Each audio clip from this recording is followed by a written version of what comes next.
Bismillahirrahmanirrahim. Ya, kita melanjutkan tentang Islam dan iman. Wa qala Syekh rahimahullah ta'ala wa nafa'uhu bi ulumihi. Wa idza iftaraqa, ya, apabila iftaraqa, apabila keduanya berpisah, ya. Iftaraqa yaftariqu itu berpisah, maksudnya Islam dan iman itu disebutkan masing-masing. Apabila disebutkan Islam, imannya tidak disebutkan. Apabila disebutkan iman, Islamnya nggak ikut. Nah, biasanya kan kalau Islam dan iman disebutkan bareng-bareng, berarti Islam itu meliputi amalan dohir, seperti sholat, puasa, haji, zakat. Dan iman itu adalah amalan batin, seperti iman pada Allah, pada Rasul, kitab, malaikat, hari akhir, urusan batin. Itu apabila disebutkan bareng-bareng. Ya. Tapi idza iftaraqa, apabila keduanya yaitu Islam dan iman ini disebutkan berpisah, maksudnya tidak disebutkan bareng-bareng, fasaru ahaduhuma bima yufassiru bihi al-akhar, ya. Maka salah satunya itu fusira, disebutkan, salah satu dari keduanya itu disebutkan sebagaimana yufassiru bil akhar. Yang lain juga dijelaskan, ya, beda artinya antara Islam dan iman apabila disebutkan masing-masing. Faqad fasara Rasulullah sallallahu alaihi wasallam. Di sini Rasulullah SAW telah menjelaskan, fasara itu menjelaskan, menafsirkan al-imana tentang arti iman itu li wafdi Abdul Qais, kepada si Abdul Qais. Bima fasara fihi al-islama, sebagaimana beliau menjelaskan Islam fi hadis Jibril, dalam mana hadis yang panjang, ya, tentang Jibril yang datang kepada Rasulullah dalam bentuk laki-laki yang berpakaian putih, rambutnya hitam lekam, ya, terus tidak ada bekas perjalanan, ya, dan bertanya tentang Islam, iman dan iman itu. Wa kama fi hadisi syu'abul iman, sebagaimana dijelaskan dalam hadis cabang-cabang keimanan, ya, yaitu a'laha qaulul la ilaha illallah, yaitu yang paling tinggi derajat keimanan adalah mengucapkan kalimat la ilaha illallah.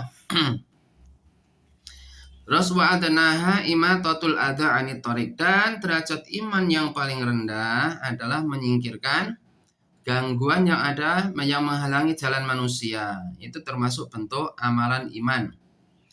Ma'ama bainahuma min a'mali dhahiran wa batinatin. Padahal pada keduanya tadi, yaitu hadis su'abul iman, itu terdapat amalan-amalan dhahir dan amalan batin. Amalan dhahir yang mana? Amalan dhahir yang Islam, yaitu qaulul la ilaha illallah. Amalan dhahir itu yang menyingkirkan gangguan di tengah jalan. Batin mengucap la ilaha illallah. Wayan bagi atanabuhu, maka seyogianya perkara seperti ini harus diperhatikan dengan sesama. Ila anal a'mala al-dhahirata la tusamma islaman ila biwujudi asli tasdiq wal iman, ya. Bahwasanya amalan-amalan dhahir itu, ya, amalan dhahir itu tidaklah dinamakan sebagai Islam, ya, kecuali adanya pokok tasdik, yaitu kejujuran pembenaran dan adanya keimanan. Wahuma wajibani, dan keduanya itu wajib, harus ada. Fala yunalu ahadun, maka tidaklah satunya itu bisa, seseorang tidak bisa akan memperoleh ridwanullah, keridhaan Allah, ya, Ta'ala yang maha tinggi, wala yanju, dan seseorang tidak akan selamat min iqabihi, dari azab Allah atau hukuman Allah, ila bil inqiyati al-dhahirati, kecuali dia harus tunduk dengan melakukan amalan-amalan dhahir, ma'ayakinin, disertai dengan adanya keyakinan hati, falayasihu tafriqu bainahuma, maka tidak dipisahkan antara keduanya, itu amalan hati dan amalan anggota badan.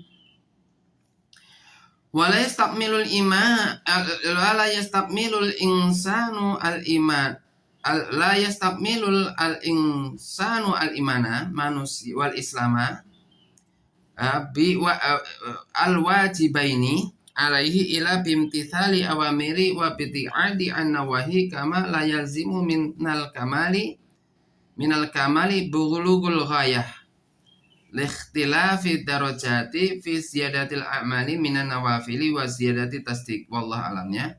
La yastakmilul insanu, manusia tidak bisa mencapai menyempurnakan keimanan dan keislaman.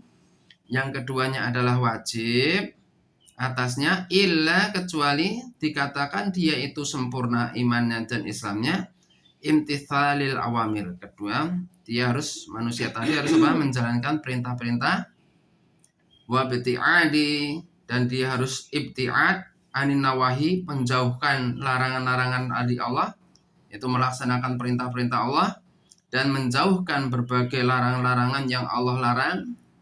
Kama la yalzimu min kamali, sebagaimana tidak akan harus bulughul ghayah, ya, yaitu tujuan yang paling tinggi ini akan menjadi sempurna likhtilafi darajat, ya, karena berbagai macam derajat-derajat yang tingkatan-tingkatan yang berbeda-beda fi ziyadatil a'mal, dalam tambahnya amal atau nawafil, ditergantung dengan bertambahnya amalan-amalan tambahan atau amalan-amalan sunnah atau biziyadati tasdik, dengan adanya pembenaran-pembenaran yang meningkat. Wallahu a'lam bishawab. Terus Rizkon.